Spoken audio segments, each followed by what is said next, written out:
Un bruit, un parfum et un goût incomparable. Le café en grains, c'est la star du moment dans l'univers de cet or noir. Un marché sur lequel Méo, une épicerie fine lilloise fondée en 1928 par la famille Méoxon, semble avoir pris une longueur d'avance.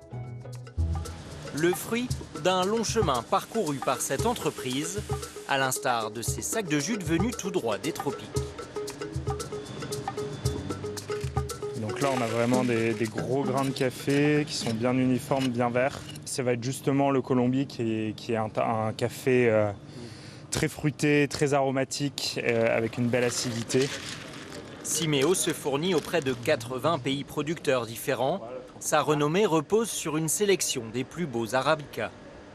Nous avons notre recette gastronomique, par exemple, qui est emblématique de la marque depuis plus de 70 ans désormais, qui est un secret de famille bien gardé.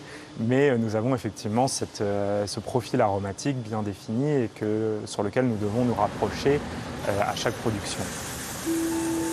La torréfaction traditionnelle, c'est l'autre marque de fabrique de cette maison.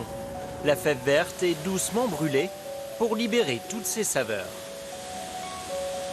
Dans ces grains ici, on a l'intégralité des arômes qui vont composer notre tasse. Et donc tant qu'ils sont vraiment dans leurs grains, ils ne peuvent pas s'altérer, ils ne peuvent pas s'oxyder, se détériorer. Et donc ils vont se conserver beaucoup plus longtemps. Une fraîcheur préservée jusqu'à l'étape suivante, le conditionnement.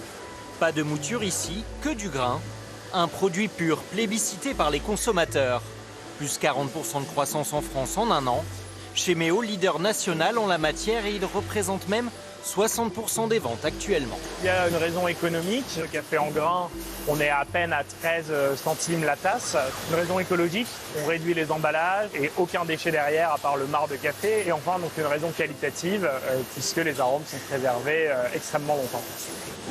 Si le café moulu domine toujours le secteur, le grain talonne de près les capsules et autres dosettes, propulsant le torréfacteur nordiste désormais bien au-delà des frontières régionales.